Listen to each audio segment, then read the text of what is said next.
Well, it's certainly interesting that film and talkies and all that really got rolling in the 20s, which is when quantum theory really got rolling. And quantum theory is, on one level, a theory that reality is delivered as a series of stills, this mysterious quantum between which then there is some great incomprehensible gulf, and these things arrive this way. I know what you mean. I have seen the slideshow, the series of hallucinations where it's click, and this thing hangs in space, no movement whatsoever, click, weird, and interesting. But on the other hand, I've seen all kinds of weird themes and variations on simply a visionary movie. That's one kind of hallucination. For instance, I sometimes see text, and then as I watch the text, the level of sense and nonsense drifts. Words flip over, letters turn themselves upside down, words that made sense are replaced by gibberish. And, well, now what kind of hallucination is that? That you have to be a printhead. I mean, could a wee Toto have a hallucination like that, where text was going through these variations? Ralph has described to me mathematical hallucinations, drifting parentheses and factorial signatures and all this stuff moving around, and you're watching it and you understand it somehow, I've had those things like when you're a little kid and you get it in a cereal box and you pull it one way and the lion is in the cage. You push it one way and the bars become what the foreground reverses and becomes the background, and now there's a tiger in the cage. And I describe the hallucinations with the sliders on them. And so, I don't know. I think it's all in everything.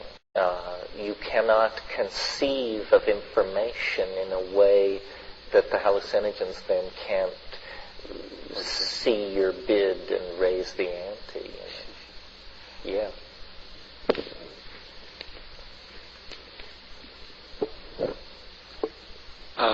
What is it about the I Ching that qualified you in the eyes of the entity that it revealed the time wave? I have a sense of an attractor. I see what the I Ching is, but I don't see the relationship. Well, here it is in a nutshell, or a nutshell, as James Joyce said. I was not a sinologist. I was not a scholar of Confucian or Han Dynasty occultism. The good news is the part of the I Ching that I looked at is older than all of that. What my attention was drawn to, is the only way I can put it, by this teaching entity, was the sequence of the King Wen sequence. Little detail, King Wen is a person who may or may not have been a real person who supposedly lived around 1150 BC, and he got into some political trouble and he was put into prison, and while he was in prison he arranged the sequences of the hexagrams of the I Ching into a sequence which is called the King Wen sequence, and which is the sequence traditionally used in China ever since. Well, so the teaching voice said, look at the sequence. And the first question, it was like posed as a series of questions, a dialogue between a teacher and a student. The question it posed for me is the sequence a sequence? Or is it simply a traditional jumble? Now, what would be the difference? Well, if it's a sequence, then there's a rule that makes it, that orders it. If it's just a jumble, then there is no rule that orders it. It's just like a randomly shuffled pack of cards. So I was like, this is in over my head kind of stuff. I was basically just an Asian traveling freak. But I looked at what's called the first order of difference The first order of difference is how many lines change as you go from one hexagram to the next. Not a very deep concept. I mean, the first hexagram is all solid lines. The second hexagram is all broken lines. Hexagrams have 6 lines. Therefore, what is the first order of difference as you go from hexagram 1 to 2? 6. All lines change. So I graphed this, and make a long story short, I discovered artificial arrangements. I discovered that these hexagrams had been arranged to cause certain results to occur, that somebody had gone in there with an intent to achieve certain mathematical conservation effects. And I worked on it, and eventually what came out of it was a fractal algorithm, a wave for you and I.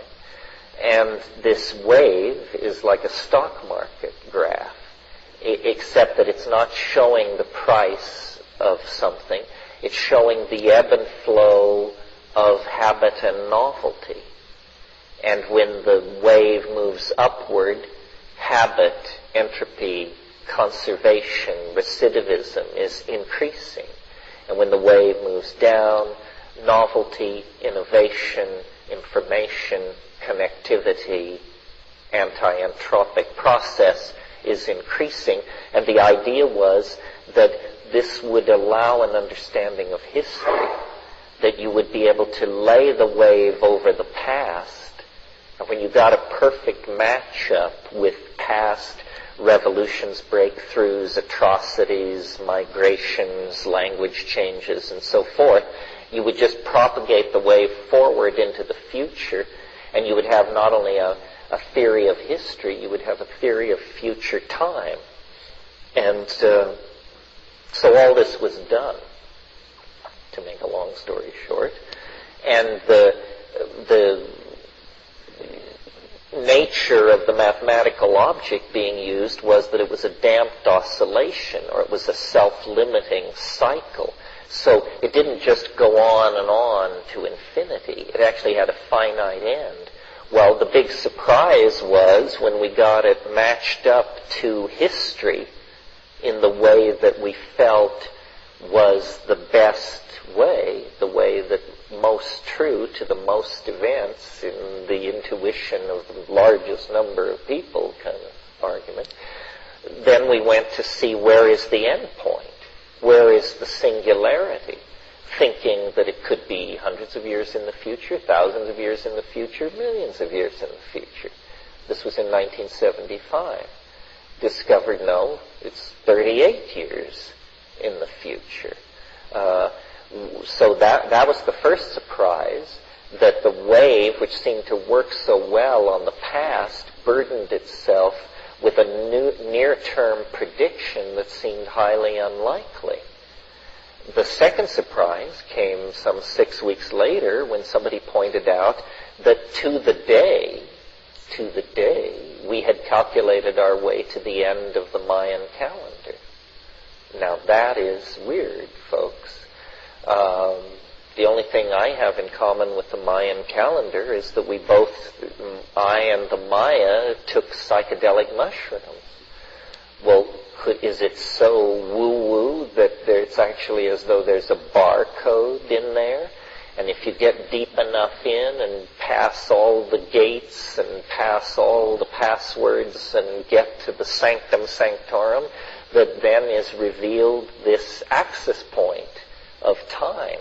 Whether you are doing it 1,000 years ago or 2,000 years ago, even as the Maya did it, or whether you're doing it 38 years in advance of the moment, that this is the message, the mathematical, astronomical, Pythagorean download that the mushroom seems to give a lot of people.